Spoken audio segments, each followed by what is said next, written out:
नमस्कार, स्वागत है आपका सिटी पोस्ट लाइव में। मैं हूं ऋषि।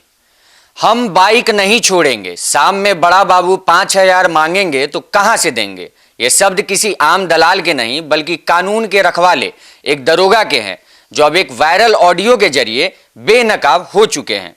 बिहार में सुशासन और जीरो टॉलरेंस के बड़े बड़े दावों के बीच मुजफ्फरपुर से आई यह आवाज सिस्टम पर सीधा सवाल खड़ा करती है। सवाल सिर्फ 5,000 रुपए के रिश्वत का नहीं है, सवाल है उस बड़े बाबू का, उस कथित सिस्टम का जिसमें नीचे से ऊपर तक वसूली की बात खुलेआम की जा रही है। आज की यह बहस सिर्फ एक दरोगा की नहीं बल्कि पूरे पुलिस तंत्र की साख, जवाबदेही और ईमानदारी की परीक्षा है। इस पूरे मुद्दे पे बात करने के लिए हमारे साथ हमारी सहयोगी मुस्कान प्रत्यूष है। क्या बड़ा बाबू का जिक्र पुलिस विभाग में संगठित भ्रष्टाचार की ओर इशारा करता है? बिल्कुल, आप ऑडियो सुन पा रहे हैं। दरोगा सुभाष राम का यह बयान है कि शाम में बड़ा बाबू 5,000 मांगेगा तो कहां से देंगे। सबसे अधिक चिंताजनक है, ये केवल एक व्यक्ति की घूसखोरी नहीं है बल्कि एक कमीशन सिस्टम, पूरे सिस्टम की ओर इशारा है कि पूरा सिस्टम भ्रष्टाचार में लिप्त है। अक्सर निचले स्तर के अधिकारी ये तर्क देते हैं कि उन्हें ऊपर का हफ्ता या नजराना पहुंचाना पड़ता है। यदि ये सच है तो इसका मतलब है कि थाने के भीतर वसूली का एक टारगेट तय होता है। डिबेट करने के मुख्य बिंदु यही है कि जांच केवल दरोगा तक सीमित रहेगी, उस बड़े बाबू की भी कुंडली कंघाली जाएगी जिसका नाम लेकर पैसे मांगे जा रहे हैं। जीरो टॉलरेंस बनाम जमीनी हकीकत, दावों और हकीकत में कितना अंतर है? देखिए, सरकार बार बार भ्रष्टाचार पे जीरो टॉलरेंस की बात करती है। नीतीश कुमार बोलते हैं हम भ्रष्टाचारी को नहीं देखेंगे, लेकिन मुजफ्फरपुर जैसी घटनाएं दिखाती है कि जमीनी स्तर पर सिस्टम अभी भी सुविधा शुल्क पर चल रहा है। जब्त बाइक को छोड़ने जैसी छोटी प्रक्रिया के लिए भी 5,000 रुपए की मांग करना आम आदमी के शोषण की कहीं ना कहीं कहानी है। आप सोचिए, जब तक एक थाना स्तर पर जवाबदेही तय नहीं होगा तो भ्रष्टाचार इकाई सक्रिय नहीं होगी, तब तक ये दावे केवल कागजी रहेंगे। आप समझिए कि बड़ा सवाल हमारा यही है कि घोषणाओं से हटकर कोई ठोस सिस्टम बनाया जाए जो ऐसे अधिकारियों को मौके पर पकड़ सके।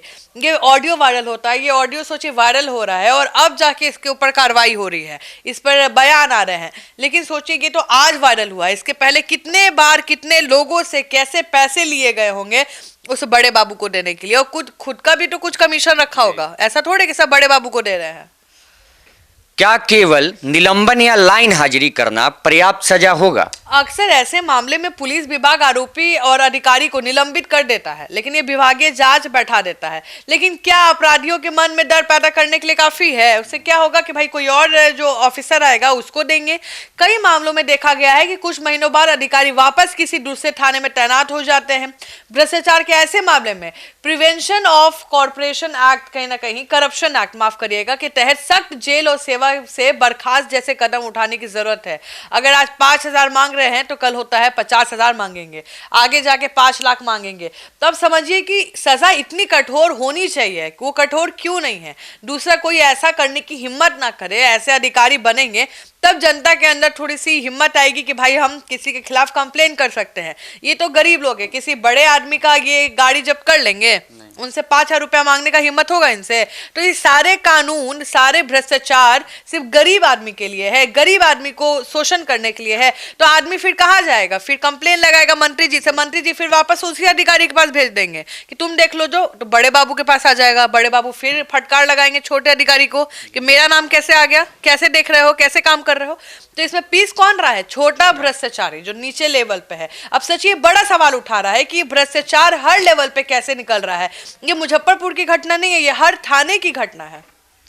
अच्छा, पुलिस की छवि और जन विश्वास क्या रक्षक ही भक्षक बन रहे हैं? देखिए, पुलिस का काम जनता की रक्षा करना है, कानून का पालन करना है। लेकिन जब एक दरोगा सरेआम सौदेबाजी करता है तो आम नागरिक का पुलिस व्यवस्था से भरोसा उठ जाता है। आपको पता होगा थाना में सबसे बड़ा कद रखता है दरोगा। आप समझिए, उस सिस्टम पे मत जाइए, हायरार्की पे मत जाइए। दरोगा से अगर आपका बना हुआ है ना तो आपका सारा काम आपके एरिया का ठीक हो जाएगा। आपके लिए आप स्पेशल हो जाएंगे, वीआईपी हो जाएंगे। उनको बुलाइए, खिलाइए, गिफ्ट दीजिए, पैसा दीजिए, आपके फेवरेट हो जाएंगे, आपका काम यूं हो जाएगा।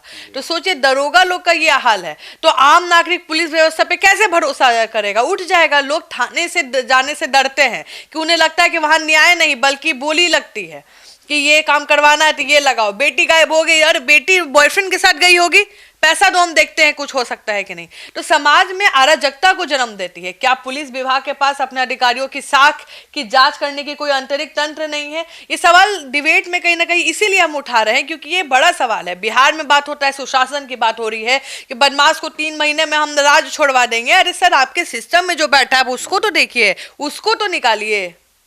डिजिटल साक्ष्य और तकनीक, क्या तकनीक ही भ्रष्टाचार पर लगाम लगाएगी? बिल्कुल, देखिए टेक्नोलॉजी बिल्कुल जरूरी है डेवलप सिस्टम के लिए। जब तक टेक्नोलॉजी नहीं आएगा, ट्रांसपेरेंसी नहीं आएगा, कुछ नहीं होगा।